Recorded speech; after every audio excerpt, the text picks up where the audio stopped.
as every farmer knows, what works for the neighbor may not work for you because of your style of planting, the day you go to plant, whether you use cover crops or not, no-till, minimal tillage, or full tillage. So that's a big thing. So really, I kind of hurt myself. I tried a name brand wheel. It was an aggressive closing wheel because one of the neighbors said it would work. Fortunately, I bought them from a guy that were like new, and I was able to sell them back to him because we used them for 2 days, and they were too aggressive after the ground got ideal.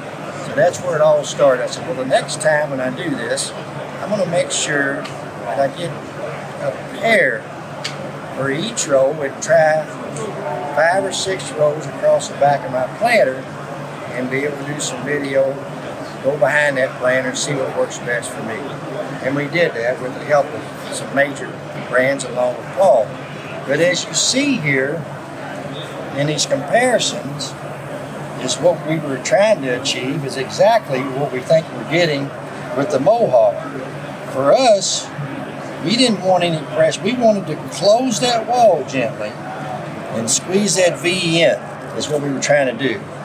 And I think that was our best choice at the time, and I'm here to order some more of them today, of this wheel, which it's a little more reasonably priced, but it works for us. But what I like about this wheel also is that with this flat part here, which is approximately 1 inch, this also gives me some gauging in my soil type. So we never can get any deeper than this into the sidewall. I didn't like some of the others because it got too deep to suit me, and then we'd have a chance of the wall drying out, and we don't want that. So that's how we started, and that's what we end up with here. So anyway, then the other thing that they have to offer here today, which is interesting, is this.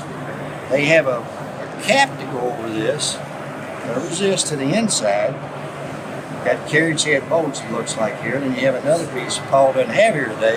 That looks like a very good concept, because now we don't have to worry about anything with this, even though we haven't had much trouble with these plastic halves. These gotten a lot better compared to the OEM halves.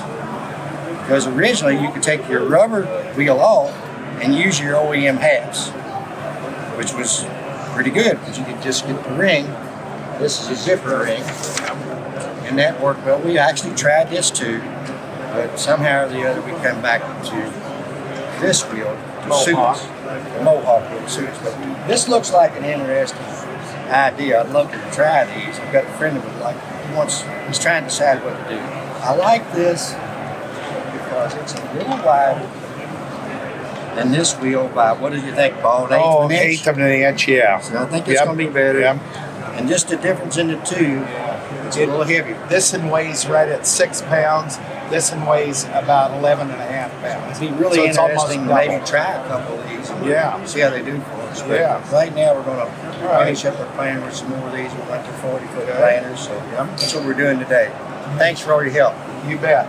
Hey, and talk a little bit about mud. Sometimes you'll see a little mud build up in here, but does that bother you?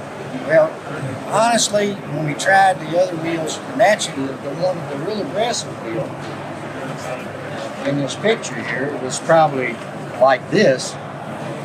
I don't think you'd have any problem with that. It's so wide between the spikes. I doubt you don't have a problem. Yeah. We weren't in that condition when we used them. However, we've used these long enough. You're always going to be running through those little skims where it's wet. It'll fill in here some, but it's never caused a problem, which kind of surprised me because I was concerned with that. So it's really not an issue, and at the end of the day or something, you can just tap it lightly, and most time it'll just fall off. But it never affects how it closes your feet. It's going to affect it some because it'll fill in here a little bit. I've even run these 2 or 3 rounds in the rain, and actually filled this up really wide. Never had a problem. I finished up a couple rounds in the rain. You know how to do those. And a little bit of cover crop, some dying ryegrass, volunteer ryegrass, which was pretty good cover. And I said, I've got to finish this. But I was surprised that it didn't. I got a good stand all the way to the road with the last 2 or 3 short rounds. So, it works for me, and it's a lot more reasonable.